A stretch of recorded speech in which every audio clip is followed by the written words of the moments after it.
देख रहे हैं प्रेस कॉन्फ्रेंस दिबांग के साथ। इस प्रेस कॉन्फ्रेंस में मेहमान से पूछा जाएगा हर जरूरी सवाल।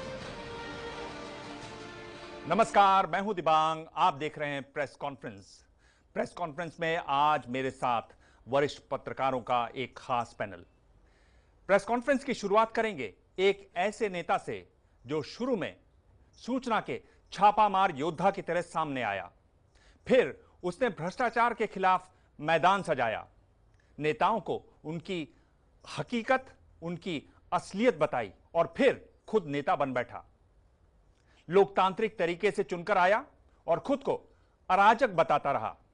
मुख्यमंत्री के तौर पर धरने पर बैठा और फिर हासिल की एक इतनी बड़ी जीत जो अब तक किसी ने हासिल नहीं की है।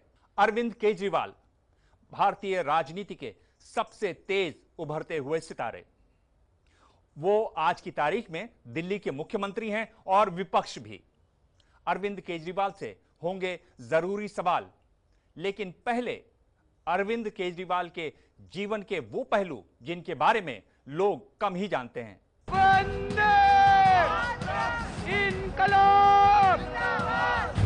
किसी पहचान का मोहताज नहीं है ये चेहरा, दिल्ली के मुख्यमंत्री अरविंद केजरीवाल।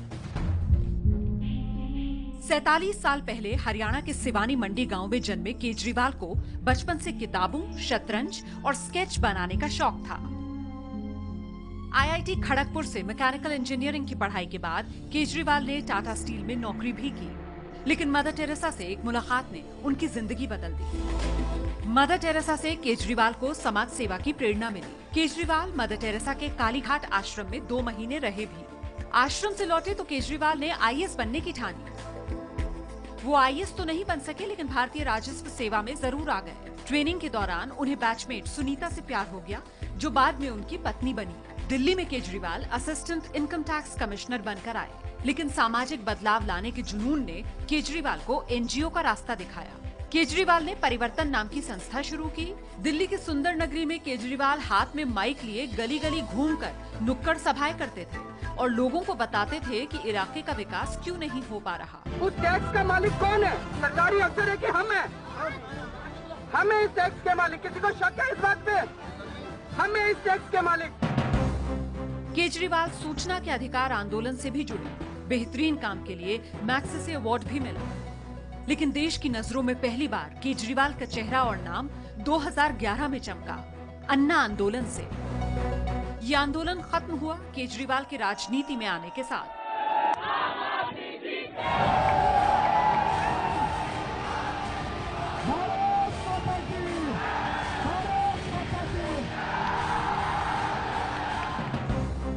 अन्ना अलग हो गए, किरण बेदी ने रास्ते बदल दिए, लेकिन केजरीवाल आगे बढ़ते रहे।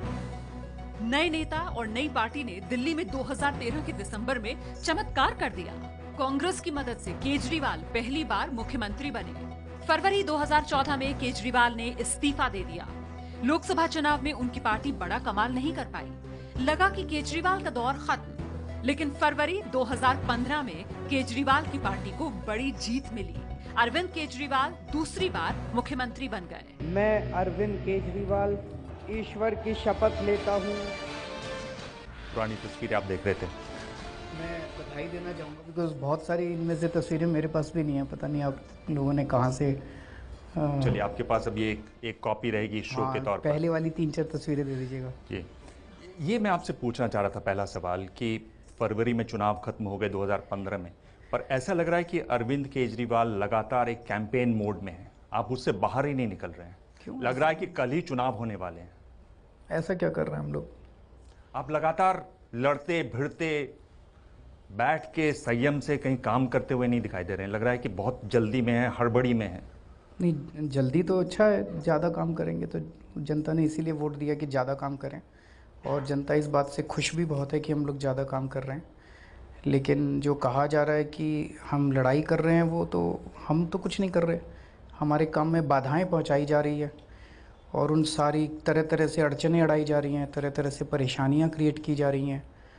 हम तो कोशिश कर रहे हैं कि उन परेशानियों को लांघ के जनता के लिए काम करते रहें, और जितना काम हमने पिछले 4 महीने में किया है ये तो जनता मान रही है कि किसी ने इतना काम नहीं किया। जितने लोग मिलते हैं, मैं जैसे आपने कहा कैंपेन मोड में, मैं जनता के बीच में बहुत घूमता हूँ, अभी भी घूमता हूँ। हालांकि चुनाव के बाद कोई नेता दिखाई नहीं देता जनता के बीच में, अभी भी मैं लगभग हर शाम मेरी कहीं ना कहीं किसी न किसी इलाके में रहती है।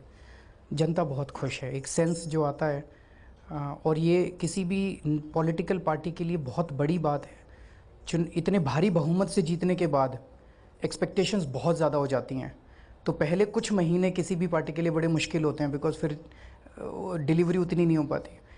आज 4-5 महीने के बाद भी अगर जनता इतनी खुश है, ये मुझे लगता है हमारी पार्टी के लिए एक अच्छा, हमारी सरकार के लिए एक अच्छा संदेश है। अरविंद, हमारे साथ यहाँ कई वरिष्ठ पत्रकार हैं, सबको नमस्कार। उनसे सवाल लेते हैं।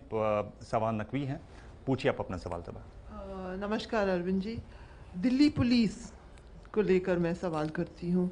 मानिए कि किसी तरह पुलिस आप आम आदमी पार्टी की सरकार के अंदर आ भी जाए, तो वही फोर्स आपको मिलेगी, आप क्या चमत्कार कर सकते हैं? और दूसरी बात, क्या आप मानते हैं कि police should be under political authority, या लार्जर कि पुलिस को इंडिपेंडेंट भी होना चाहिए उसके तरफ, क्योंकि आजकल रोज़ अब दिल्ली पुलिस को लेकर कोई विवाद चल रहा है? इसमें 2-3 पहलू हैं। एक तो मैं थोड़ा सा क्लियर करना चाहता हूँ, एक इंटरव्यू में मैंने एक शब्द ठुल्ला इस्तेमाल किया था, जिसपे बड़ी कंट्रोवर्सी रेज़ की गई। दिल्ली पुलिस के अंदर ढेर सारे अच्छे लोग काम करते हैं, मैं ये क्लियर कर देना चाहता हूँ। और दिल्ली पुलिस के बहुत सारे लोगों ने हमें सपोर्ट किया, हमें वोट दिया, और हम भी जीतने के बाद उनके लिए खूब काम कर रहे हैं। हमारी पहली सरकार है जिसने ये रिकग्नाइज़ किया कि दिल्ली पुलिस का अगर कोई भी कर्मचारी काम करते हुए शहीद होगा तो उसको 1 करोड़ रुपए का मुआवजा देंगे।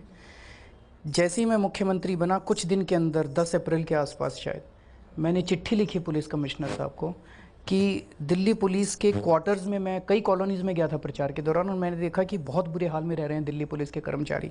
मैंने उनको कहा कि आपको ये सब करने के लिए, इनके वेलफेयर के लिए क्या क्या कमियां आ रही हैं, आप मुझे बताइए, मैं सेंटर के साथ टेकअप करूँगा। वज़ीरपुर के अंदर इनकी एक पुलिस कॉलोनी है, किंग्सवे कैंप में पुलिस कॉलोनी है, जिसमें MLA फंड से हमने काम कराए हैं, क्योंकि दिल्ली सरकार की जिम्मेदारी नहीं थी। हम काफ़ी काम कर रहे हैं, उनका वेलफेयर हमारे लिए बहुत इम्पॉर्टेंट है।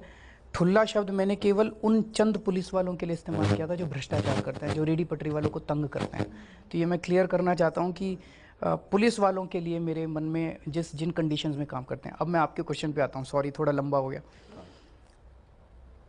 पुलिस के ऊपर डेमोक्रेटिक कंट्रोल होना बहुत ज़रूरी है। ये तो डेमोक्रेसी, पॉलिटिकल कंट्रोल होना बहुत ज़रूरी है। पॉलिटिक्स अच्छी हो, अगर पॉलिटिक्स ही ख़राब है तो वो दिल्ली पुलिस को दुरुपयोग करते हैं। दूसरी चीज़, हमारे पुलिस कमिश्नर साहब के साथ कोई मतभेद नहीं है। अभी पुलिस कमिश्नर साहब मेरे से मिलने आए थे, मैंने अंदर कमरे में पुलिस कमिश्नर साहब को, बस्सी साहब को कहा, बस्सी साहब, सारी दिल्ली मानती है आप ईमानदार आदमी हैं, सारी दिल्ली मानती है आप अच्छे आदमी हैं, लेकिन आज पुलिस को गलत इस्तेमाल किया जा रहा है। बस्सी साहब नहीं कर रहे जो कुछ हो रहा है, सब कुछ ऊपर से आ रहा है, PMO से आ रहा है। मैं आपको दिखाता हूँ, ये एक FIR है मेरे खिलाफ, सिटिंग चीफ मिनिस्टर के खिलाफ।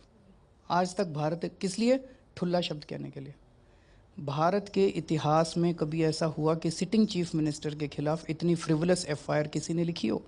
तो ये बस्सी साहब ने नहीं लिखवाई, ये नीचे पुलिस वाले ने नहीं लिखी, किसी ना किसी ने तो ऊपर से, मतलब कोई बहुत ज़बरदस्त प्रेशर होगा कि किसी ने मुख्यमंत्री के खिलाफ FIR। और हमारे एक कार्यकर्ता के ऊपर पुलिस वैन ने उसको कुचलने की कोशिश की, उस पर FIR नहीं हुई है। व्यापम का इतना बड़ा घोटाला हो गया, शिवराज सिंह चौहान के खिलाफ FIR नहीं हुई है। ललित गेट का इतना बड़ा घोटाला हो गया, वसुंधरा राजे जी के खिलाफ FIR नहीं हुई, सुषमा स्वराज जी के खिलाफ FIR नहीं हुई है। केजरीवाल ने ठुल्ला कह दिया, इसलिए केजरीवाल के, इसकी पॉलिटिक्स को समझने की कोशिश कीजिए कि जो 67 सीट आई है उसने बहुत सारे लोगों की नींव हिरा दी है, नींद हराम कर दी है। वो बदला ले रहे हैं दिल्ली की जनता से, लेकिन जब आप सच्चाई पे चलते हैं ना तो चिंता करने की ज़रूरत नहीं है। चलिए, संगीता के पास इसी से जुड़ा एक सवाल है। जुड़ा हुआ सवाल मेरा है कि आपने जो ठुल्ला शब्द का इस्तेमाल किया और अभी आपने उसको एक्सप्लेन भी किया, मैं ये जानना चाहती हूँ कि आप मुख्यमंत्री हैं, जिस अर्थ में आपने इस्तेमाल किया वो कितना सही है, और क्या आप ये शब्द वापस लेंगे, माफ़ी मांगेंगे, क्योंकि जिस तरह से विरोध हो रहा है? आप लोग तुरंत माफ़ी पे आ जाते हैं। चलिए, शब्द नहीं। वापस लेंगे क्या? शब्द वापस ले लीजिए। मतलब मेरा कहने का मतलब ये था, उस इंटरव्यू को अगर आप देखें, मेरा कहने का मतलब ये था कि जो पुलिस वाले रेडी पटरी वालों को, गरीब लोगों को तंग करते हैं, हमें वोट ज़्यादा किस लोगों ने दिया? वैसे तो सारे तबकों ने दिया, तभी 67 सीट आ सकती है, अक्रॉस द बोर्ड सब ने दिया, लेकिन ज़्यादा गरीबों ने दिया। तो जब मेरे पास लोग आते हैं कि जी पुलिस वाले यहाँ बहुत तंग कर रहे हैं, पैसे लेते हैं, ये करते हैं, वो करते हैं, तो बड़ी तकलीफ़ होती है। उनके खिलाफ तो एक्शन लेना पड़ेगा। उन लोगों के लिए मैंने वो शब्द इस्तेमाल किया था।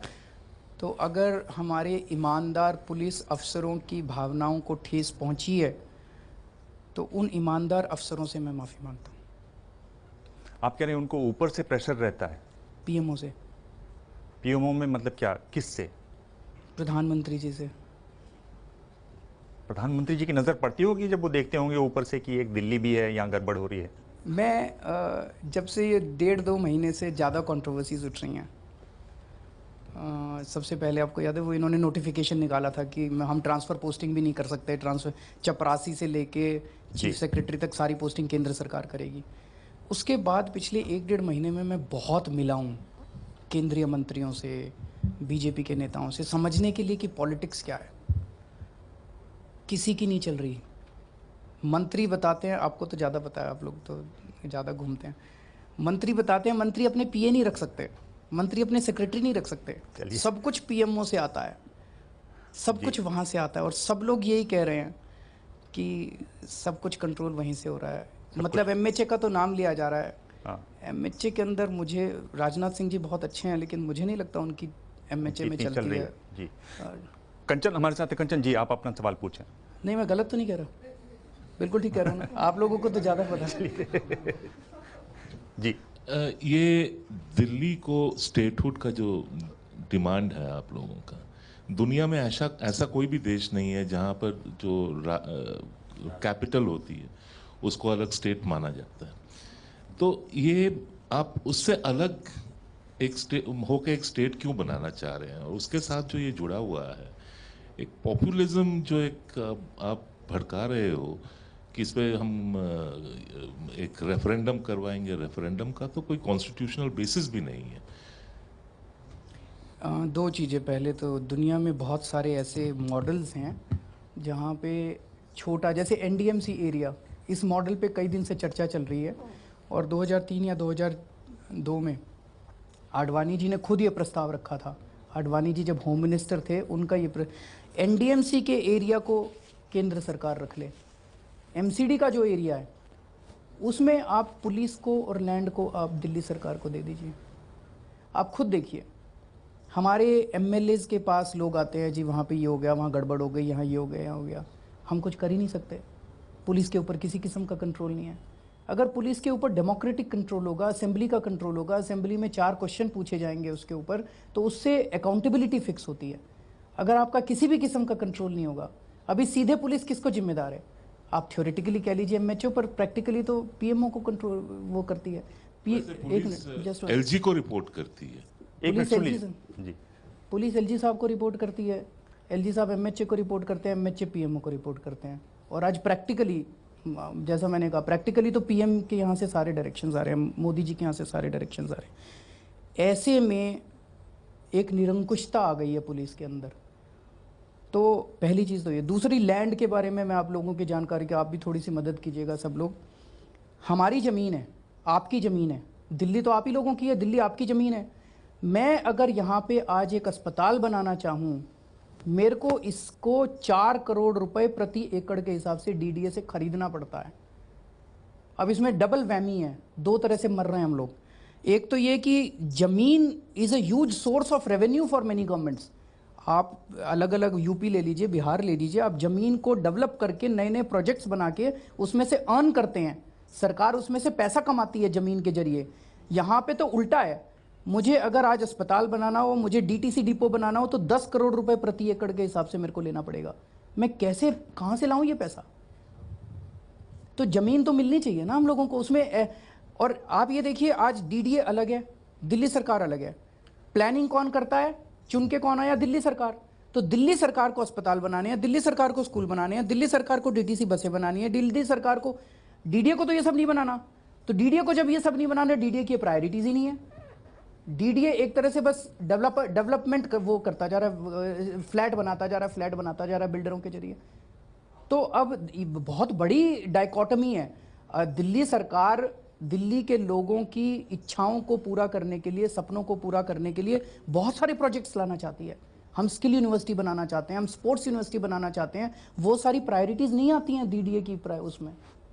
पर अरविंद, ये जो आप बातें कर रहे हैं ये नई नहीं है, और ये ऐसा नहीं है कि आपकी सरकार है इसलिए है, ये तो व्यवस्था ही ऐसी है। इसको चेंज करना और पड़ेगा। जो आपको जो बहुमत मिला है, प्रचंड बहुमत मिला है, वो इसको चेंज करने के लिए नहीं मिला है। उसी को चेंज उसके लिए चेंज करने के लिए अगर मिला होता तो आपको, आप जब लोकसभा की सीटें लड़े थे, चेंज वहां से होगा, आपके यहाँ से तो होगा नहीं। जनता नहीं समझती। मैं एक पर टैक्सी आप तो ड्राइवर समझते हैं। नहीं, मैं तो समझता हूँ। एक टैक्सी ड्राइवर से मेरा एक दोस्त आया था, वो पूछ रहा था, तो वो कहता है जी पुलिस वाले उतना अभी नहीं सुधरे, बाकी तो चीज़ें सुधर गई। तो उसने उससे कहा भाई पुलिस तो इनके अंडर में नहीं आती। कहता है अच्छा, हमने तो जी इन्हीं को वोट दिया था, हमारे हिसाब से तो सब कुछ इन्हीं के अंडर में आता है। तो अब जनता नहीं समझती, पहली चीज़। दूसरी चीज़, अभी तक ऐसा नहीं हुआ था तो व्यवस्था बदलनी पड़ेगी ना।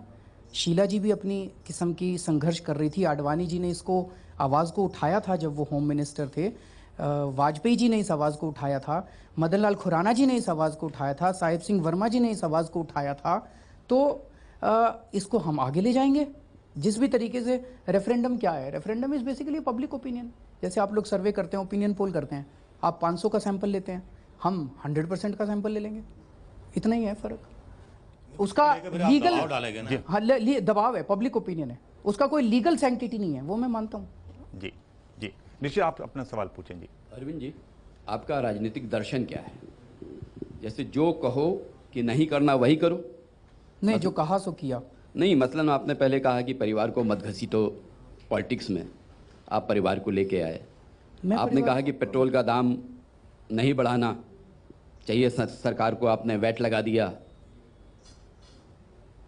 परिवार का मैंने अपने परिवार को नहीं, वो पूछ रहे हैं आपकी लाइन क्या है? जो कहते हैं वो नहीं करते हैं, उसका जो उल्टा कहते हैं वही करते हैं, जो करते कहते हैं वही करते हैं। जो कहा सो किया। क्योंकि बच्चों को रैली में लेके आए, आपने पत्नी का मंच से जिक्र किया, तो ये परिवार को मत घसीटो, तो परिवार का जिक्र नहीं होना चाहिए। टिकट नहीं दिया उनको। अब मैं कहीं जाऊं, मान लीजिए आज मेरे बच्चे साथ आ जाते और वो बाहर बैठ के देख रहे होते इसको, तो कोई गलत तो नहीं है इसमें। किसी रैली में मेरे बच्चे आ गए, इसमें कोई गलत तो नहीं है। जिस दिन जीता था मेरी वाइफ को भी खुशी हुई, वो बाहर आ गई। और मैं खुल के कहना चाहता हूँ, आज मैं जो कुछ भी हूँ उसमें 80% योगदान मेरी धर्मपत्नी का है। अगर मेरे परिवार का साथ मुझे नहीं मिलता, मैं कुछ नहीं कर सकता था। तो अगर उसको मैंने पब्लिकली एक्नॉलेज किया, इसमें बुरी बात नहीं है। जिस दिन मैं टिकट दूं अपनी बीवी को, उस दिन कहना केजरीवाल बदल गया, तो मैं वो तो नहीं। वैट की बात आपने बड़ी अच्छी कही, पेट्रोल और डीजल वाली। हाँ, हम इसके खिलाफ थे। थोड़ा सा इसको समझने की कोशिश कीजिए। इस बार हमने कोशिश करके एक नायाब प्रयास शुरू किया है। नॉर्थ इंडिया के 6 स्टेट्स को हम साथ लेके आए हैं, पंजाब, हरियाणा। इस पर हम लोग बाद में आए बैट पर, क्योंकि ये बैट वाला सवाल है मेरे पास, इस पर मैं बात आऊँगा। पर आपने जो एक बात कही कि लोग नहीं समझते हैं, लग रहा है कि ये आपकी एक बहुत बड़ी चिंता है, और शायद इसी से जुड़ा हुआ आपने जो प्रचार के लिए पैसा रखा हुआ वो है। यानी 40,000 करोड़ का आपका बजट, और आप उसमें 526 करोड़ रुपए प्रचार के लिए रखें। आपने कहा दूसरे राज्यों को देख लो, तो हमने पता किया और यूपी में पाया कि 3 लाख करोड़ का उनका सालाना बजट, 90 करोड़ वो प्रचार में खर्च करते हैं। वो उन्होंने ठीक नहीं बताया, मैं और बताता ये हूं, उनके ये बिखरा रहता है। नहीं, ये चूंकि मुझे मालूम था कि अलग अलग विभागों का भी होता है, तो ये पूछा गया उनसे। उन्होंने कहा कि नहीं, ये सब मिला जुला के है, इसमें 2.5 करोड़ अलग से रखा हुआ है जो कि टूरिज्म वाले करते हैं, 90 करोड़ और 500। क्या ये सही है? ये सही है। आप इसको थोड़ा सा प्रॉपर पर्सपेक्टिव में देखिए। पहली चीज़ तो ये, जो काम आप अच्छा काम कर रहे हैं, आपको अपनी नीतियों को जनता तक लेके जाना पड़ता है। उसके लिए आपको एडवर्टाइजिंग का बजट चाहिए। जैसे अभी हमने एक ऐड निकाला कि हम दिल्ली के अंदर लाइसेंस प्रथा ख़त्म करना चाहते हैं, तो लाइसेंस प्रथा ख़त्म करने के लिए आप लोग सुझाव दीजिए। और मैं आपको बता रहा हूँ, बहुत अच्छे अच्छे सुझाव आ रहे हैं। हम अगले महीने एंटी पोल्यूशन ड्राइव शुरू करने वाले हैं पोल्यूशन के ख़िलाफ़, जिसमें हम पूरे दिल्ली के लोगों को पार्टिसिपेट कराएंगे। उसमें आप देखेंगे कि ज़बरदस्त किस्म का प्रचार होगा। हमने वैट का एक बहुत बड़ा टारगेट रखा है, उसमें भी अब उसको एक आंदोलन बना देंगे वैट कलेक्शन को। हम रेड राज की बजाय जनता को इसमें पार्टिसिपेट कराएंगे, उसमें पैसा खर्च होगा। तो बहुत सारी सरकार की योजनाएं हैं जिसको जनता तक ले जाने में पैसा खर्च होता है। पर ऐसा नहीं है कि आपने हर बार पैसे के बल पर ही चुनाव लड़ा हो। आपने तो बिल्कुल बिना पैसे के चुनाव लड़ा। चुनाव लड़ना अलग है, सरकार चलाना अलग है। ऐसा लग रहा है कि आप जो ऐड कर रहे हैं उसमें एक तरीके से निशाना प्रधानमंत्री पर भी कर रहे हैं। नहीं, प्रधानमंत्री के नाम भी एक चिट्ठी आ जाती है आपके। क्वेश्चन लेजिटिमेट क्वेश्चन है। क्वेश्चन ये है कि आज दिल्ली पुलिस सीधे प्रधानमंत्री जी के अंडर में आती है। या तो प्रधानमंत्री जी हर हफ्ते हर महीने घंटा 2 घंटा पुलिस के लिए देना चालू करें, और नहीं तो दिल्ली पुलिस का कंट्रोल हमें दे दें। सिंपल सा मैसेज है, इसमें तो कुछ नहीं। और बड़ी अदब के साथ मैंने उसमें मतलब it was not an attack. अगर आप पूरा मैसेज देखें, पूरी ईमानदारी के साथ वो क्वेश्चन रेज किया। नहीं, आपने बहुत मैं इसलिए स्माइल कर रहा हूं क्योंकि अगर आप उसकी भाषा को पढ़ें, जब आप तीसरे पैराग्राफ में आ जाते हैं तो बिल्कुल आप बड़े खतरनाक अरविंद केजरीवाल दिखाई देते हैं, जिसमें आप बहुत स्माइल करते हुए, सर देखिए सवाल तो ये है, सर आपको समझना चाहिए, इस तरह की भाषा है। आप सही कह रहे हैं कि वो बहुत ही अदब से लिखी हुई चिट्ठी है। रिफत का एक सवाल है आपके लिए। दिवांग ने आपसे जो कहा कि आपने पहला इलेक्शन जो 2013 में जीता था, आपका कहना है कि मीडिया आपके साथ नहीं थी, पैसे आपके पास नहीं थे, फिर भी आप 28 सीट लेकर के आ गए। दूसरे इलेक्शन में पैसे की फिर भी कमी थी, आप कहते रहे, आप हिस्टोरिक मैंडेट लेकर के आए। तो ऐसा क्या हुआ कि अब उन्हीं अपनी बातों को लोगों तक पहुंचाने के लिए आपको सैकड़ों करोड़ों रुपए की ज़रूरत पड़ रही है? सरकार चला रहे, अब चुनाव नहीं लड़ रहे। अब आप कल को कहोगे कि आपने तो 20 करोड़ रुपए में ही चुनाव लड़ा था, अब 40,000 करोड़ रुपए में सरकार क्यों चला रहे हो? 40 नहीं, अब इसको बजट को लेके जाएंगे, 60,000 करोड़ करेंगे, स्कूल बनवाएंगे, अस्पताल बनवाएंगे, सब कुछ करेंगे। आपका टोटल मार्केटिंग का बजट जो है आप देखेंगे 40,000 करोड़ का 500 करोड़, लोगों की 1.2% है। किसी भी ऑर्गेनाइजेशन उठा लीजिए, ऑर्गेनाइजेशंस का 5 से 10% मार्केटिंग का बजट होता है। तो ये जो पैसा है इसको आप आने वाले थोड़ा सा महीना 2 महीना दीजिए, अगर लगेगा कि गलत इस्तेमाल है तो कम कर देंगे। लेकिन इसको जनता को पार्टिसिपेट कराने के लिए अपनी पॉलिसीज़ में स्वराज का बजट है, स्वराज है। स्वराज के लिए आपको लोकल एरिया में, अभी जो आपको बजट दिख रहा है वो तो केवल टीवी और उसका दिख रहा है, लोकल एरिया में कितना प्रचार करना पड़ता है इसमें वो भी है। पैम्फलेट्स बांटने पड़ते हैं लोकल लेवल पे, लोगों को जोड़ने के लिए बहुत सारी रिक्शा से प्रचार करना पड़ता है, वो सारा इसके अंदर है। तो अगर आप जनता को साथ लेके चलना चाहते हैं तो प्रचार तो करना पड़ेगा थोड़ा बहुत। मतलब इस किस्म का प्रचार शायद आपने कभी देखा नहीं है, नए किस्म का प्रचार है हमारा। हर ऐड जो है वो न्यूज़ बनती है। नॉर्मली क्या होता था, वो 4 मंत्रियों की फोटो आ जाती थी और आज उद्घाटन समारोह है फलाना डिम का, इस किस्म के ऐड आया करते थे। मैं कहना था कि आपका जो महत्व था, जो फोकस था, पब्लिक कनेक्ट पे था। तो कहीं ऐसा तो नहीं कि पब्लिक कनेक्ट को आपने टीवी का एक माध्यम से रिप्लेस कर दिया है? टीवी भी इम्पोर्टेंट है, तभी तो आज मैं यहाँ बैठा हूँ। टीवी इंपॉर्टेंट नहीं होता तो यहाँ थोड़ी बैठा होता। टीवी इंपॉर्टेंट है अपना मैसेज लोगों तक ले जाने के लिए, प्रचार इंपॉर्टेंट है, प्रचार के अलग अलग साधन इंपॉर्टेंट है। पर आप ये जो कह रहे हैं ये सरकार चलाने के लिए है, प्रचार के लिए है। चुनाव जो लड़ते हैं तब प्रचार ही करते हैं, सरकार नहीं चलाते हैं। तो तब तो आपने कर लिया था, तब आपने बहुत अच्छा प्रचार किया, इतना अच्छा प्रचार किया जो आपकी सीटें बता रही हैं कितना अच्छा प्रचार किया। तो क्या वो प्रचार तंत्र में आपको भरोसा नहीं रहा, या आपको लग रहा है कि नया टीवी भी करके देखा जाए? नहीं, वो भी यूज़ कर रहे हैं तरीके, और भी तरीके यूज़ कर रहे हैं। सरकार के बहुत सारे महकमे होते हैं। उस टाइम तो हमें क्या था, हमें केवल अपनी पार्टी का प्रचार करना था। अभी आपको मतलब 150 डिपार्टमेंट्स हैं, 150 डिपार्टमेंट्स की अलग अलग स्कीम्स हैं, अलग अलग प्रोग्राम्स हैं, उसका प्रचार करने के लिए आपको उसी किस्म का बजट चाहिए।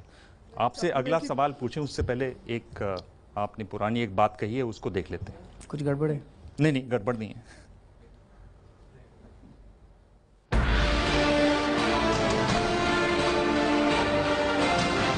दिल्ली में पेट्रोल की कीमत है 71 रुपए प्रति लीटर। इस 71 रुपए में से 33 रुपए टैक्स के, 38 रुपए तेल के। पूरे देश में पेट्रोल बेच के सरकार 70,000 करोड़ रुपए का टैक्स इकट्ठा करती है साल में, 70,000 करोड़ का। अगर ये 1.25 लाख करोड़ रुपए बच जाते भ्रष्टाचार के, तो सरकार पेट्रोल के ऊपर 70,000 करोड़ रुपए का टैक्स माफ कर सकती थी। तो प्रति लीटर पेट्रोल पे 33 रुपए कम हो जाते और इसी तरह से प्रति लीटर डीजल पे 16 रुपए कम हो जाते।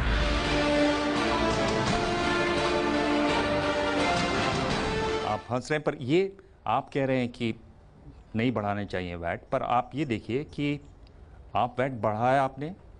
जानकार ये बता रहे हैं कि दरअसल में आपने बिजली और पानी के लिए जो छूट दी है, वहाँ जो आपको पैसा लगेगा वो आप पेट्रोल और डीजल के वैट बढ़ाकर वसूल करना चाह रहे हैं। इस आशय की कई खबरें छपी हैं। क्या ये बात सही है कि आपको पैसा जुटाना है, वो है नहीं, कहीं ना कहीं से उसको लाना है? पैसा तो चाहिए सरकार चलाने के लिए। पहले 2-3 इश्यूज एराइज होते हैं। पहले तो इसमें मैंने क्या कहा, इसमें मैंने ये कहा है कि 1.25 लाख करोड़ रुपए का भ्रष्टाचार हो गया। अगर ये 1.25 लाख करोड़ रुपए का भ्रष्टाचार ना होता तो आप लोगों के पेट्रोल और उसके ऊपर टैक्स लेने की ज़रूरत नहीं होती और पेट्रोल सस्ता हो जाता। पेट्रोल पे टैक्स ना लगे, इस इकोनॉमिक्स के ऊपर तो कोई चर्चा नहीं है, नंबर 1। नंबर 2, हम उस दिशा में जाएंगे। मैं आज ये आपको कमिट कर रहा हूँ, इसको भी 2 साल बाद चला दीजिएगा। ये तो पुरानी बात थी, अब तो आप आ गए हैं। आ रहा हूँ, भ्रष्टाचार खत्म हो गया है तो महंगाई भी खत्म होनी चाहिए। आ रहा हूँ मैं उसके ऊपर, I am coming to that जी। तो पहली चीज़ तो ये कि हम इस दिशा में जाएंगे, ये हमारा सपना है, पर 3 महीने में चले जाएंगे ऐसा नहीं हो पाएगा। इस बार पहली बार हम लोगों ने, जब हम आए तो हमने देखा कि सबसे बड़ी विसंगति वैट की इस प्रणाली के अंदर क्या है, वो है डिफरेंशियल वैट। दिल्ली के अंदर XYZ आइटम के ऊपर 12% टैक्स लगा करता था। हरियाणा के अंदर उसी आइटम पे 5% टैक्स लगता था। तो होता क्या था, हमारा जो बहादुरगढ़ के साथ लगा हुआ नजफगढ़, नरेला वगैरह जो एरिया है, उस सारे एरिया के अंदर मैन्युफैक्चरिंग वहाँ होती थी, बिलिंग बहादुरगढ़ में होती थी। दिल्ली को टैक्स नहीं मिलता था। उस पर हमने 5% कर दिया, वो टिम्बर और वुड आइटम्स के ऊपर। उस पर हमने 12% से घटा के 5%। तो एक प्रणाली इस बार हमने ये की कि 6 स्टेट गवर्नमेंट्स को हम साथ लेके आए। ये बहुत बड़ी बात थी। 6 स्टेट गवर्नमेंट्स, पंजाब, हरियाणा, हिमाचल प्रदेश, उत्तर प्रदेश, राजस्थान और दिल्ली। राजस्थान यूपी में अभी भी ज़्यादा है टैक्स। हाँ, मैं अभी आ रहा हूँ उस पर। तो इनके सब फाइनेंस मिनिस्टर्स को साथ लेके आए और ये डिसाइड हुआ कि धीरे धीरे करके इन स्टेट्स के अंदर हम वैट को सभी आइटम्स पे एक जैसा करेंगे। तो पहली चीज़ ली गई पेट्रोल और डीजल, और पेट्रोल और डीजल के ऊपर सारे उसको बराबर करने की कोशिश की गई। तो दिल्ली को उसमें बढ़ाना था, दिल्ली ने बढ़ाया, हरियाणा ने भी बढ़ाया है। यहाँ पे दिल्ली में बीजेपी वाले हमारी हाय हाय करते हैं, हरियाणा में हमने भी बढ़ाया है।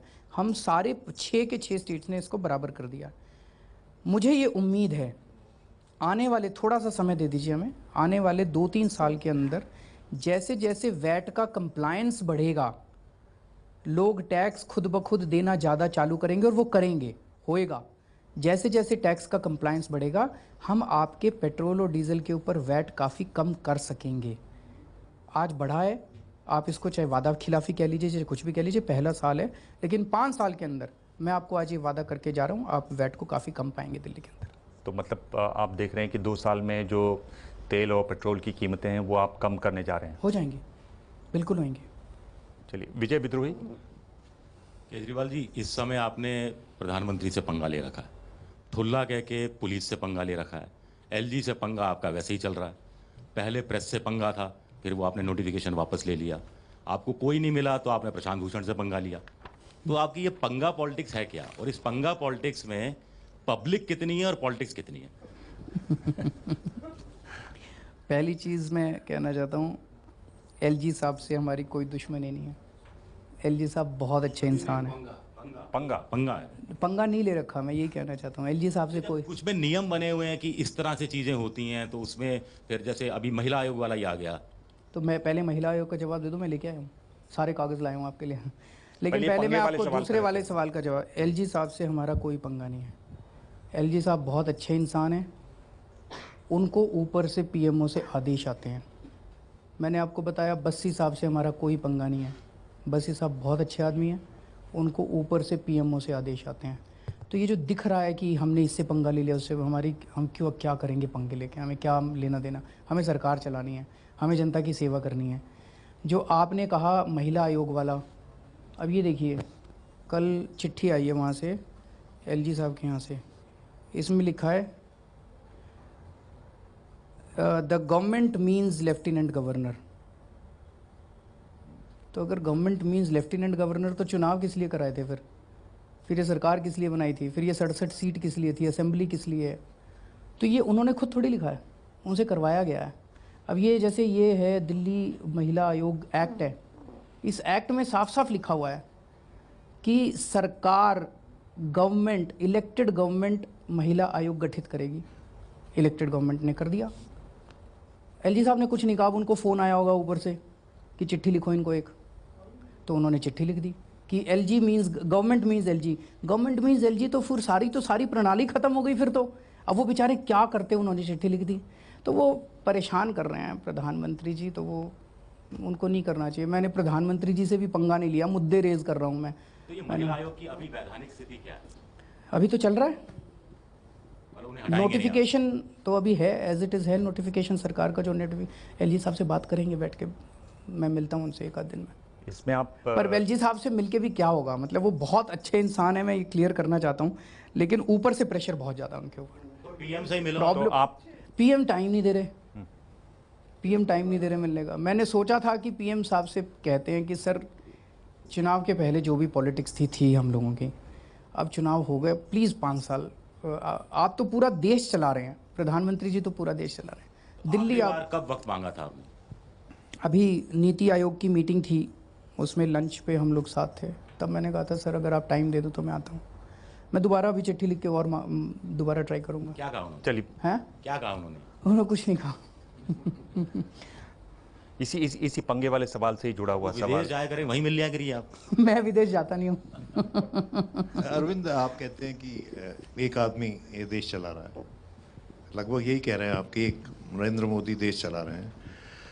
आप पे भी कुछ ऐसे ही आरोप लगते हैं कि सिर्फ एक आदमी दिल्ली की सरकार चला रहा है, और बावजूद इसके कि वो आदमी जो एनजीओ मूवमेंट से निकला, जो लोकतंत्र की चरम सीमा पे था उस वक्त, जो लोकतंत्र का बच्चा है, उसने अपने आप को एक बार अनार्किस्ट भी बोला। अनार्किस्ट हायरार्की के खिलाफ होता है, एक डेफिनेशन ये है।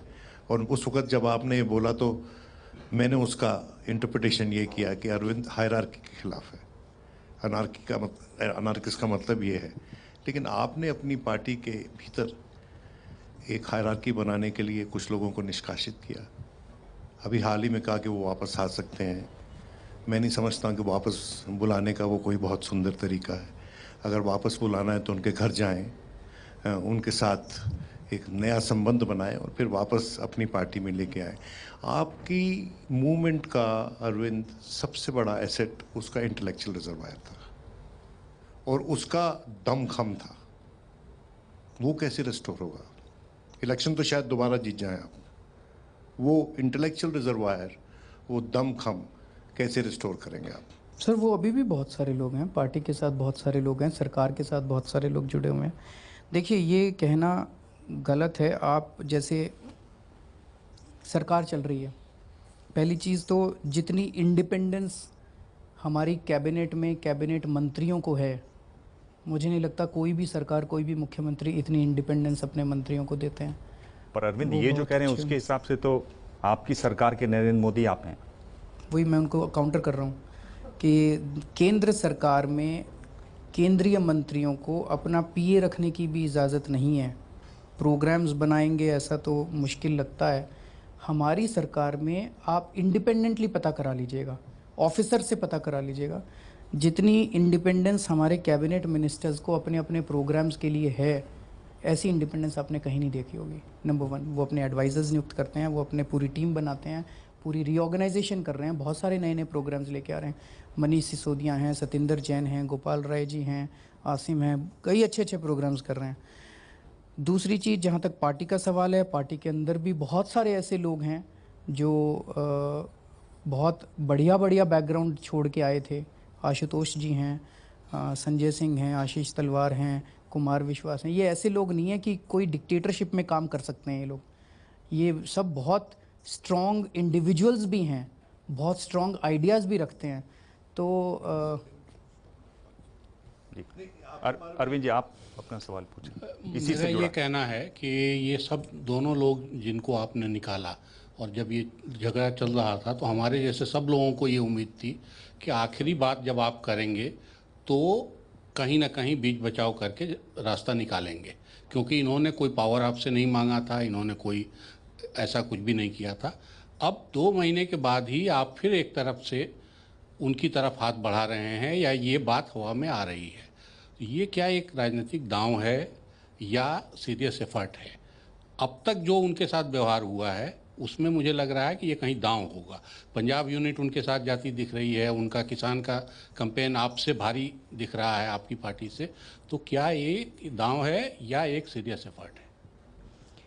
सर मेरी अपनी राय ये है कि रिश्तों को पब्लिक में डिस्कस नहीं करना चाहिए।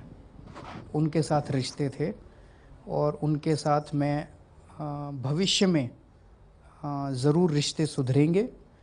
जैसा आपने कहा काफ़ी एफ़र्ट्स किए गए थे, ईमानदार एफ़र्ट्स किए गए थे।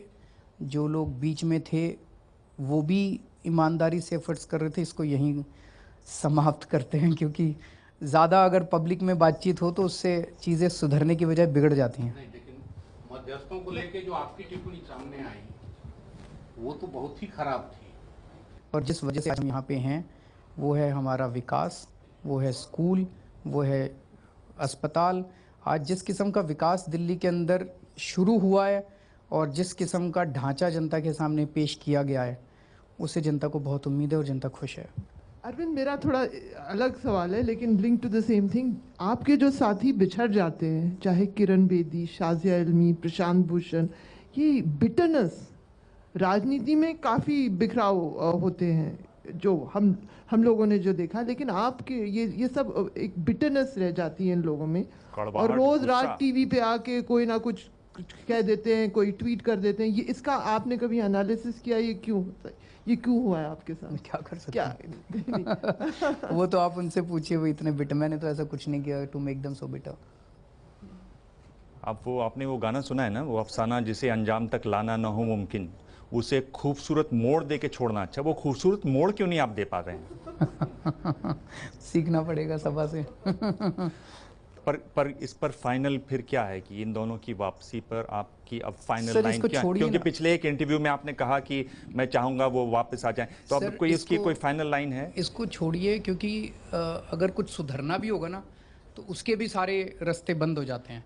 तो देखिए, एक अंग्रेजी में कहावत है कि थॉट इज देयर, एक्शन में गेट डिलेड, यू नो। तो क्या कुछ ऐसा है कि थॉट इज देयर, एक्शन में गेट डिलेड? मेरा ये सुझाव है कि इसको छोड़ते हैं और मुझे पूरी उम्मीद है कि भविष्य में स्थितियां सुधरेंगी। लेकिन एक सेकंड इससे जुड़ा हुआ है ऑन अ सीरियस नोट। अभी कुछ दिन 2-3 दिन पहले प्रशांत भूषण की जो कमेंट्स आई हैं, जो जब आपने कहा था कि वो फिर से वापस आए, उस पर उन्होंने जिस तरीके से कमेंट किया है, तो उसमें दरवाज़ा या विंडो कहीं पर खुला तो दिखता नहीं है। तो इसीलिए मैंने कहा ना सर, मैं बोलूँगा फिर वो बोलेंगे, फिर मैं बोलूँगा और आप लोग हर जगह माइक लगाएंगे, तो उससे स्थिति सुधरने की बजाय और बिगड़ जाएगी। छोड़ दीजिए इसको यहीं पे। अगला टॉपिक छोड़ देते हैं, अगला लेते हैं जी। अगला टॉपिक मैं आपसे जो सवाल करना चाहता हूँ उससे भी एक पंगा ही जुड़ा हुआ है, तो वो फिर मसला है थोड़ी विकास की भी बात करेंगे। हमने दिल्ली में बहुत अच्छा प्लान बनाया है। मैं चाहता हूँ जो पूछना आपसे चाहते हैं कि अरबों रुपए की प्रॉपर्टी जो है वक्फ की, उसके ऊपर कब्जा है सियासी पार्टियों का या खुद गवर्नमेंट का? 123 प्रॉपर्टीज ऐसी हैं जिन पर सेंट्रल गवर्नमेंट का कब्जा है और वो दिल्ली वक्फ बोर्ड को हवाले करने की बात हो चुकी है, लेकिन उस पर हुआ नहीं। तो क्या आप एक कोशिश करेंगे कि वो अरबों रुपए की प्रॉपर्टी जिसके ऊपर कब्जा किया वक्फ बोर्ड की, कि आप वक्फ बोर्ड की जो हालत है उसको कुछ सुधारें? क्योंकि जो जिन लोगों ने आपको वोट दिया, यहाँ के मुसलमानों को खासतौर से उम्मीद यह है कि आप वक्फ की अरबों रुपए की प्रॉपर्टी को वापस दिलाने में एक रोल अदा कर सकते हैं। सर परसों ही ये पूरा मैंने लिस्ट बनवाई है। एक दिक्कत ये आ गई, दिल्ली वक्फ बोर्ड के चेयरमैन को लेके स्टे ऑर्डर ले आए हैं कोई हाई कोर्ट से, तो अभी वक्फ बोर्ड का पुनर्गठन हम लोग नहीं कर पा रहे जब तक वो स्टे नहीं उठेगा। लेकिन कल मैंने परसों सीईओ को बुलाया था, जो सीईओ हैं दिल्ली वक्फ बोर्ड के, और उनसे मैंने उन सारी प्रॉपर्टीज़ की लिस्ट्स बनवाई हैं। एक वो प्रॉपर्टीज़ जिसके ऊपर वक्फ बोर्ड का अधिकार है और कोई डिस्प्यूट नहीं है, लेकिन किसी ने कब्जा कर रखा है। अधिकार है, कोई डिस्प्यूट नहीं है, कोई केस नहीं चल रहा, किसी ने कब्जा कर रखा है। मैंने उनको कहा ये प्रॉपर्टीज़ तो तुरंत खाली करवाने की कार्रवाई शुरू कीजिए। दूसरी वो प्रॉपर्टीज़ है जिस पे डिस्प्यूट है, मामले कोर्ट में है, उसमें मैंने कहा आप लिस्ट बना के दे दीजिए, हम अच्छा वकील करेंगे यहाँ पे। और तीसरी वो प्रॉपर्टीज़ है जो वक्फ बोर्ड के पास है, उसको कैसे इस्तेमाल किया जा रहा है और उसको कैसे पूरी मुस्लिम कौम को उससे फ़ायदा मिल सके, ज़्यादा उसका वो हो सके। मैंने कहा उसका एक विजन डॉक्यूमेंट आप तैयार कीजिए, इसमें अगर आपकी भी हमें सहभागिता मिलेगी तो we will be very grateful. SM Ali साहब हैं जो हमारे CEO हैं अभी। जी अभय कुमार दुबे। अरविंद जी, आपकी सरकार बड़े दिलचस्प तरीके से चल रही है, और जब मैं दिलचस्प कहता हूं तो उसका मतलब ये है कि मीडिया में बहुत से लोग आरोप लगाते हैं कि आप टकराव बहुत ज़्यादा करते हैं, लेकिन मैं उसे थोड़ा दूसरे नज़रिए से देखता हूं। मुझे लगता है कि एक चुनी हुई लोकतांत्रिक सरकार है जो अपने सीमित अधिकारों की सीमा को थोड़ा बढ़ाना चाहती है कोशिश करके। खैर, लेकिन मेरी चिंता का विषय ये है कि आपकी पार्टी ठीक से बिल्कुल नहीं चल रही है, और उसकी हालत ये है कि हर 15 दिन बाद या हर 1 महीने बाद आपको कोई ना कोई शर्मिंदगी का सामना करना पड़ता है, जबकि आपकी पार्टी के अंदर एक आंतरिक लोकपाल भी है। और वो आंतरिक लोकपाल क्यों नहीं ठीक से काम करता, या तो उसको काम नहीं दिया जाता, क्या चक्कर क्या है? मतलब पार्टी के अंदर आपने, अब तो आप चुनाव नहीं लड़ रहे, आपको 5 साल तक कोई दिल्ली में चुनाव नहीं लड़ना, पहले तो बार बार चुनाव लड़ना पड़ता था। इसलिए हम सब कहते थे कि भाई आम आदमी पार्टी एक ऐसी पार्टी इसको बार बार चुनाव लड़ना पड़ता है, संगठन बनाने का समय नहीं मिल रहा है। लेकिन अब तो पार्टी के अंदर कुछ इंटरनल कुछ इंस्टीट्यूशंस बनने चाहिए, जिसमें एक आंतरिक लोकपाल आपके पास है। आप चाहें तो बहुत सारे विवादों को उसे थमा सकते हैं, उसकी रिपोर्ट आ सकती है, तो आप तमाम शर्मिंदगी से बच सकते हैं, और उससे जो आम आदमी पार्टी की इमेज को बार बार बट्टा लगता है उससे बचा जा सकता है। उसके बारे में कुछ कहिए। आपका जो इशारा उस तरफ है, जो अभी कुछ MLAs पकड़े गए हैं। हाँ, MLAs पकड़े गए हैं। जितेंद्र तोमर वाली घटना है, उस मामले को भी आंतरिक लोकपाल को पहले दिया जा सकता था। अभी वो एक सज्जन गए थे जो पुलिस को खुद सरेंडर करना चाहते थे, पुलिस उनका सरेंडर लेने से मना कर दिया, उनका मामला दिया जा सकता है। और भी कई इस तरह की बातें हैं जो आंतरिक लोकपाल की विषय के दायरे में आती हैं मोटे तौर पे। सो उनको दिया है। आप थोड़ा सा, मैं आपको पूरा डिटेल सिलसिलेवार बताता हूँ। जैसे तोमर का इंसिडेंट है, तोमर का इंसिडेंट 3 महीने पहले उठा, पहले उनके गिरफ्तार होने के महीना 2 महीना पहले जब पहली बार उठा। पर अरविंद, तोमर वाले में ही फरवरी 2015 में हाई कोर्ट में सारे कागज आ गए थे। फरवरी में? जी, फरवरी 2015। केस तो बाद में फाइल हुआ है। नहीं, फरवरी 2015 में हाई कोर्ट में जब ये जांच हो रही थी वहाँ सारे कागज पहुँच चुके थे। नहीं, जो हमारी सरकार बनने के बाद कि मेरी जो मुझे याद आ रहा है, जो हो सकता है मैं गलत हूँ, हमारी सरकार बनने के बाद कोर्ट में केस फाइल हुआ, और उसके बाद बार को रेफ़र किया गया, और उसके बाद पुलिस ने जांच शुरू की। जब उनके गिरफ्तार होने के महीना 2 महीना पहले जब ये मामला उठा, हमारी सरकार बनने के 1 महीने बाद जब ये मामला उठा, तो मैंने तोमर साहब को बाकायदा रिटन एक्सप्लेनेशन मांगी थी बतौर चीफ मिनिस्टर। उन्होंने मुझे सारे डॉक्यूमेंट्स प्रेजेंट किए थे, और वो डॉक्यूमेंट्स मैंने पढ़े, और प्राइमा फेसी मुझे लगा कि कोई गलती नहीं है। डॉक्यूमेंट्स, 1 मिनट में पूरा कर लेता हूँ। डॉक्यूमेंट्स पढ़ने के बाद फिर मैंने उसे बुला के पूछा, उसने कहा जी मेरी बच्चों की कसम खा के मैं कहता हूँ मैंने कुछ गड़बड़ नहीं किया। वो डॉक्यूमेंट्स जो उसने मुझे दिखाए, अब पता चल रहा है, जो पुलिस की जो वो आ रही है मीडिया में को, बाकी तो मामला फाइनली कोर्ट में जाएगा, कि वो डॉक्यूमेंट्स ही फर्जी थे। अब हमारे लोकपाल के पास भी मशीनरी नहीं है या लीगल पावर्स नहीं है कि वो किसी यूनिवर्सिटी को लिख के समन कर सके और वेरीफाई कर सके। यहाँ आके हमारी सीमाएं, वहाँ फिर हम लोगों ने ये तय किया, अभी हमारी मीटिंग हुई थी, कि भाई अगर किसी भी व्यक्ति के खिलाफ इस किस्म का स्ट्रॉन्ग प्राइमा फेसी एविडेंस आता है और वो अगर मंत्री है, तो उसको तुरंत मंत्री पद से स्टेप डाउन करने के लिए कहा जाएगा, जैसे तोमर के केस में कहा गया। पर अरविंद, इसमें वही बात आ जाती है कि यहाँ आप वैसे ही दिखाई देते हैं जैसे मनमोहन सिंह दिखाई देते हैं, जैसे नरेंद्र मोदी दिखाई देते हैं। हमने तो एक्शन ले लिया, उसको रिजाइन करा दिया। कि उन्होंने कहा कि जब प्राइमा फेसी, जब मेरे पास जब बात आई तो मैंने कहा कि नहीं, मनमोहन सिंह को कोई गलती नहीं दिखाई दी कोल वाले मामले में, 2G वाले मामले में, जब तक कोर्ट ने कुछ नहीं कहा। नहीं, हम तो कोर्ट की भी नहीं सोच रहे। इसी तरह पर इस पे तो हल्ला बहुत देर से, नरेंद्र मोदी को कोई गड़बड़ नहीं दिखाई देती, न वसुंधरा राजे में न सुषमा में। तो ये लग रहा है कि आपने जांच बिल्कुल अभी तक शायद नहीं करवाई है तोमर की। हाँ जी, जांच आपने, जो बात अभय दुबे कर रहे हैं, जांच करने की मशीन नहीं है। जांच आपने गिरफ्तार और गिरफ्तार, बल्कि अगर आपको याद हो तो जब उनकी बेल होने वाली थी तब तक के आप बयान देख लीजिए अपने प्रवक्ताओं के, इतना एग्रेशन, इतना गुस्सा, और बिल्कुल जैसे ही बेल रिजेक्ट हुई एकदम बिल्कुल सब पलट गए। तो एक जांच की व्यवस्था नहीं है। जब ऐसी व्यवस्था नहीं होगी तो इस तरह के आप गड्ढों पे गिरेंगे ही। उस दिन भी मनीष उसको सेंटर का सर्जेंसी और इमरजेंसी की आहट बता रहे हैं। नहीं, 2 चीज़ें अरविंद जी। पहली चीज़ तो ये कि अगर कोई तरीका हो सकता है, मैंने अब आपके सामने सच्चाई से सारी चीज़ें रख दी। आपको कोई पेपर्स पेश किए जाएं और वो पेपर्स जेन्युइन हैं कि नहीं है, वो एक पार्टी अपनी प्राइवेट कैपेसिटी में कैसे जांच करा सकती है, या लोकपाल भी हमारा कैसे जांच करा सकता है, इसकी कैसे व्यवस्था हो सकती है, इस पे थोड़ा सा गौर करके, मैं ये नहीं कह रहा अभी बताइए, गौर करके बता दीजिएगा, हम ज़रूर इसको लागू करेंगे। इनफैक्ट जो 2 केसेस हुए, दोनों केसेस में मामला यही है कि जो पेपर्स प्रेजेंट किए गए उनकी प्रमाणिकता, whether they are genuine papers और दे आर फोर्ज्ड पेपर्स, इसकी प्रमाणिकता हम लोग नहीं कर पाए और बाद में पता चला, नंबर 1। नंबर 2, जो कुछ भी था, जिस तरह से किया गया, मुझे लगता है वो तो आप सब लोग मानेंगे कि किसी मंत्री के, ऐसा तो नहीं उसको बुलाया गया और वो आया नहीं, उसको थाने में बुलाया गया, वो कोऑपरेट नहीं कर रहा था। जिस तरह से 20-25 पुलिस वाले भेज के मंत्री को उसके कमरे से उठा के और ले जाया गया, नंबर 1। नंबर 2, जिस तरह से आज छोटे छोटे विवादों के ऊपर हमारे MLAs के खिलाफ FIR हो रही है, हमारे लोगों के खिलाफ FIR हो रही है, कार्यकर्ताओं के खिलाफ FIR हो रही है, कार्यकर्ताओं की पिटाई हो रही है, मुझे लगता है ये लार्जर लेवल पे विक्टिमाइजेशन बहुत ज़बरदस्त आम आदमी पार्टी का हो रहा है, जो ठीक नहीं है। चलिए, राजकिशोर तिवारी जी। जी, मेरा सवाल थोड़ा भविष्य को लेकर है।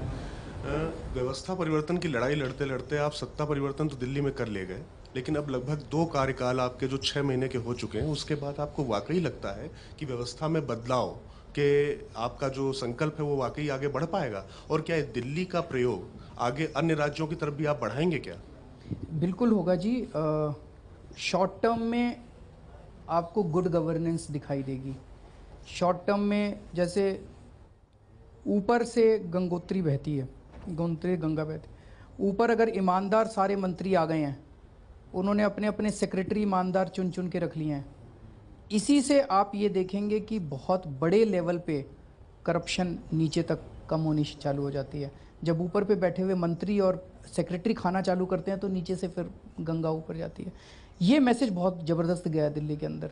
ऊपर अब सारी आपको ईमानदार व्यवस्था मिल रही है, जिसका पर्कुलेशन अब धीरे धीरे नीचे तक होता जा रहा है। तो आपको गुड गवर्नेंस दिखाई देनी चालू होगी। जैसे मेरे को लोग मिलते हैं, छोटे छोटे लोग मिलते हैं। मैं बहुत संक्षेप में आपसे पूछ रहा हूँ, आप बोल रहे हैं गुड गवर्नेंस, एक आम आदमी को, और जो आपका वोटर है बहुत गरीब तबके से आता है, गुड गवर्नेंस का उसको मतलब क्या है, क्या बताएंगे आप उसको? उसको क्या मिला अभी तक? गुड गवर्नेंस का उसके लिए क्या मतलब है? हाँ। जी, जैसे उसका बिजली का बिल कम हो गया दिल्ली के अंदर, सारे लोग मानते हैं बिजली का बिल कम हो गया।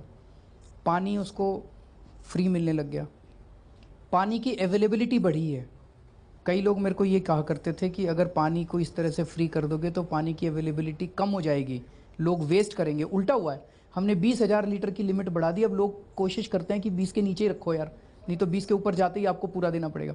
पानी की अवेलेबिलिटी इस बार पहली बार द्वारका के अंदर पहली बार पानी आया, हौजरानी के अंदर इस बार पहली बार पानी आया। कई कई सालों से पानी नहीं आ रहा था इन इलाकों में।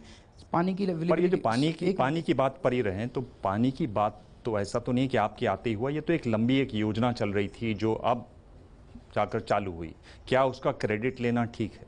सारी योजनाएं अभी 3 महीने में कैसे चालू हुई? कुछ तो करा होगा हम लोगों ने भी, थोड़ा तो क्रेडिट दे दो आप। जैसे पानी पर ही एक सवाल, एक मिनट में थोड़ा पानी पर ही एक सवाल। जी, पॉपुलिज्म आपका एक डिफ़ॉल्ट ऑप्शन नज़र आता है। पानी का कीमत तो आपने कम कर दिया, फ्री दे दिया। जो पानी का टैंकर का माफिया का जो पकड़ है दिल्ली सिटी में, वो बहुत बड़ा चैलेंज है। उस पर आपने कुछ किया नहीं, वो पकड़ अभी भी बहुत स्ट्रांग है। बहुत कम हुआ है वो पकड़। हमने टैंकर्स के अंदर GPS लगा दिए हैं। अब अगर कोई टैंकर वाला बदमाशी करता है, यहाँ से टैंकर निकला और उसको जाना था द्वारका और पहुँच गया कहीं और, बिक गया रास्ते में, वो GPS से पता चल जाता है। आप अपने फ़ोन के ऊपर मॉनिटर कर सकते हैं हमारे दिल्ली सरकार के हर टैंकर को, पहली बार हुआ है। तो टैंकर माफिया के ऊपर बहुत बड़े स्तर पे कंट्रोल हुआ है। पानी की अवेलेबिलिटी बढ़ी है, बिजली की अवेलेबिलिटी बढ़ी है। पिछले 5 साल का लोग कहते थे अगर हमने बिजली के दाम आधे कर दिए तो दिल्ली में बिजली मिलनी बंद हो जाएगी। हमने एडवांस 4 महीने की प्लानिंग की है इस बार, पहली बार। हर हफ्ते का मेरी टेबल के ऊपर पड़ा हुआ है, हर हफ्ते आने वाले 4 महीने में, इस हफ्ते में इतनी डिमांड होने वाली है, इसकी सप्लाई हम कहाँ से लाएंगे। हमने एडवांस में परचेज एग्रीमेंट्स वगैरह सब उसका वो अरेंजमेंट किया हुआ है। तो दिल्ली में आज बिजली की कमी नहीं है। अगर कहीं बिजली का फॉल्ट है तो वो लोकल वजह से है। बिजली कंपनियों की अकाउंटेबिलिटी फिक्स करने के लिए हम ये लेके आए थे कि अगर इतने घंटे से ज़्यादा बिजली जाएगी तो इतना कॉम्पेंसेशन आप लोगों को देना पड़ेगा। फार्मर्स का कॉम्पेंसेशन हम लोगों ने दिया, जो कि पहली बार देश में हुआ। किसान जो आत्महत्या कर रहे हैं, उन किसानों को, जो आप गरीब तबका कह रहे हो, उनके लिए गुड गवर्नेंस ये है कि दिल्ली के किसानों को पहली बार 50,000 रुपये हेक्टेयर के हिसाब से मुआवजा मिला। नंबर पीडब्ल्यूडी की जितनी 1260 किलोमीटर सड़कें हैं पीडब्ल्यूडी की दिल्ली में, हमने आने के बाद तुरंत ऑर्डर दिया 1 महीने के अंदर पीडब्ल्यूडी की सड़कों पे अब आपको गड्ढे नहीं दिखाई देंगे। अगर कहीं गड्ढा दिखाई दे, एक फ़ोन नंबर है, मेरे को अभी याद नहीं है, वहाँ आप SMS कर दीजिए, गड्ढा भर दिया जाएगा। जब MCD के अंदर हमारी सरकार बनेगी, MCD की सड़कें भी सोचे, पीडब्ल्यूडी की सारी सड़कों के ऊपर गड्ढे भर गए हैं। स्टूडेंट्स के लिए 10 लाख रुपए के लोन का जो प्रावधान करने जा रहे हैं, स्टूडेंट्स बहुत खुश हैं, वो महीने 1.5 महीने में। तो बहुत सारी मोहल्ला क्लिनिक, जिस इलाके के अंदर हम लोगों ने बिल्कुल झुग्गी बस्ती, गंदा एरिया, ख़राब एरिया, वहाँ मोहल्ला क्लिनिक, एयर कंडीशन क्लिनिक, जनता को तो यकीन ही नहीं होता कि इस किस्म का क्लिनिक बन सकता है। और आप पहले 5 करोड़ रुपए की एक डिस्पेंसरी बना करती थी सरकारी, आज एक डिस्पेंसरी हम लोगों ने 20 लाख रुपए की बनाई है। तो आप कहते हैं ना पैसा कहाँ से आएगा, 5 करोड़ रुपए का जो जिसमें एक डिस्पेंसरी बनती थी, आज हम 25 डिस्पेंसरी उतने पैसे में बनाएंगे। और मैं ऐसे एक डिस्पेंसरी के बाद मोहल्ला क्लिनिक का जब उद्घाटन हुआ, उसके अगले दिन मैं एक मीटिंग कर रहा था, मैंने जब ये बोला, वहाँ पे बैठे हुए लोगों में से 15 डिस्पेंसरी लोगों ने डोनेट कर दी। कोई आके बोला जी 2 डिस्पेंसरी मेरी, 3 डिस्पेंसरी मेरी। जिस दिन लोगों को ये यकीन हो गया कि ये सरकार ईमानदारी से जनता के लिए काम कर रही है, मैं आपको बता रहा हूँ, जनता टैक्स भी देगी, जनता डोनेशन भी देगी, जनता दिल खोल के साथ देगी, उसमें आपका ये 526 करोड़ रुपए काम आएगा जनता को साथ जोड़ने के लिए। तो आपको लगता है पर कि उसमें ये क्या सारी ये चीजें, दिमाग एक बार, आपको लगता है कि ये सारी चीजें प्रधानमंत्री को पसंद नहीं आ रही, इसलिए आपके पीछे पड़े हुए हैं?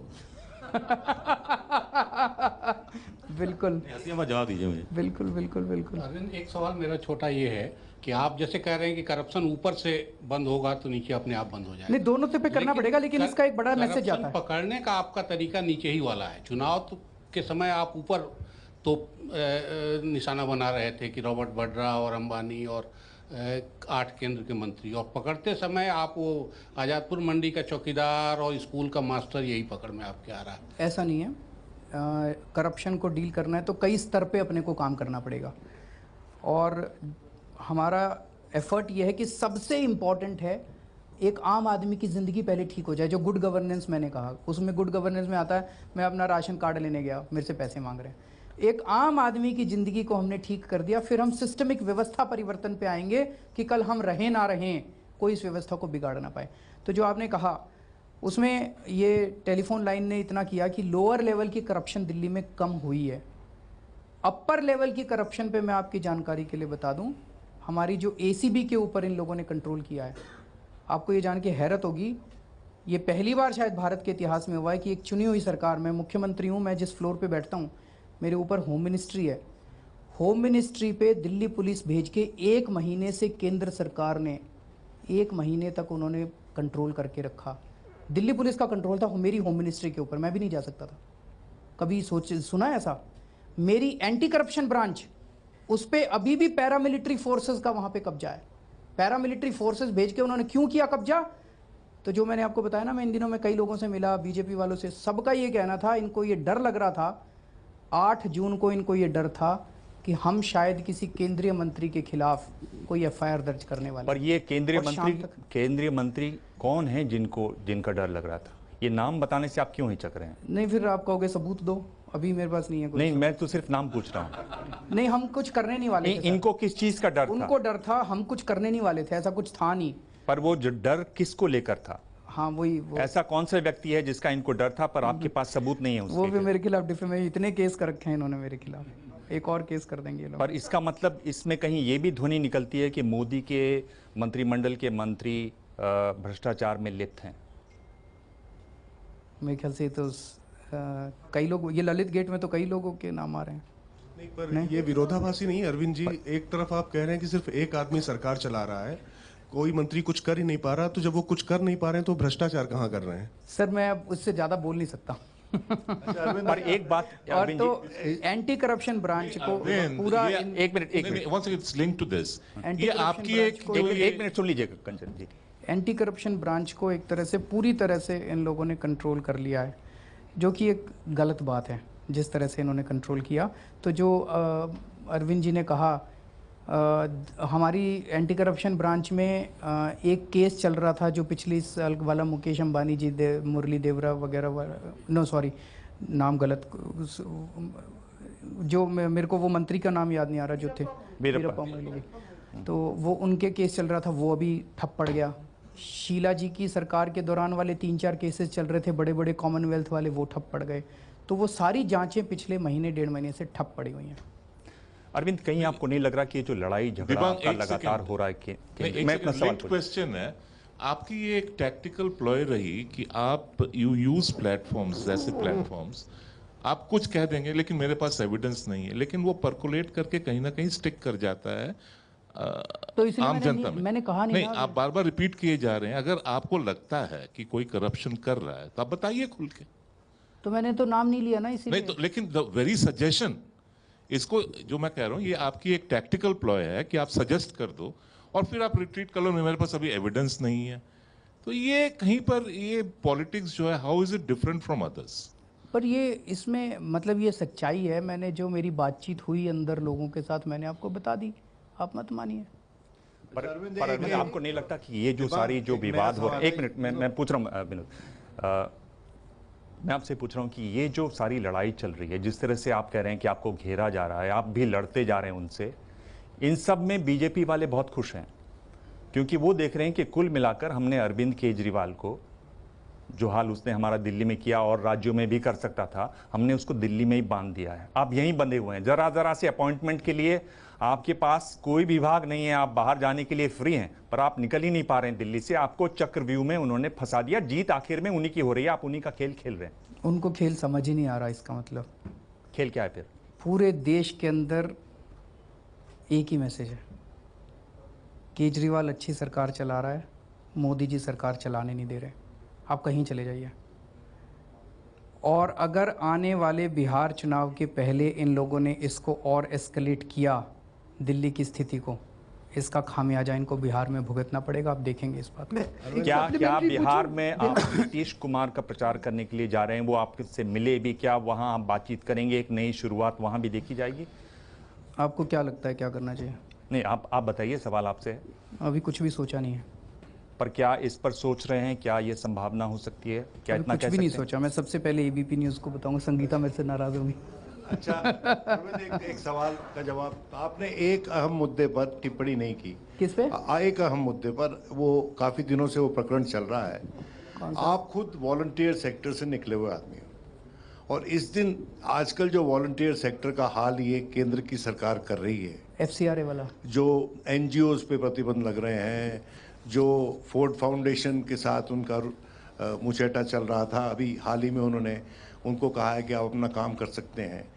क्या आप समझते हैं कि क्या NGO सेक्टर भ्रष्ट था या फिर सरकार NGO सेक्टर से डरती है, वॉलंटियर सेक्टर से डरती है? आपकी इस पे क्या टिप्पणी है? सदी हुई टिप्पणी दीजिएगा क्योंकि आप उस सेक्टर में काम कर चुके हैं। सरकार वॉलंटियर सेक्टर से डरती है, अदरवाइज क्या जरूरत है? मैं ये नहीं कह रहा NGO सेक्टर में भ्रष्टाचार है, जो भ्रष्ट लोग हैं उनको पकड़िए ना।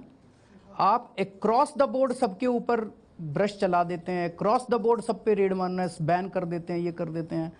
मनीष सिसोदिया की एक NGO है जो 5-6 साल पहले मतलब निष्क्रिय हो चुकी है, वो उसमें कुछ कर ही नहीं रहे 5-6 साल, जब से अन्ना आंदोलन शुरू हुआ उनके पास टाइम ही नहीं था, उसको बैन कर दिया। बताओ, हाँ कबीर, तो वो जिसको मर्जी उठा के बैन करे, तो पॉलिटिकल है। मैं तो कह रहा हूँ ऊपर से चल रहा है सब कुछ।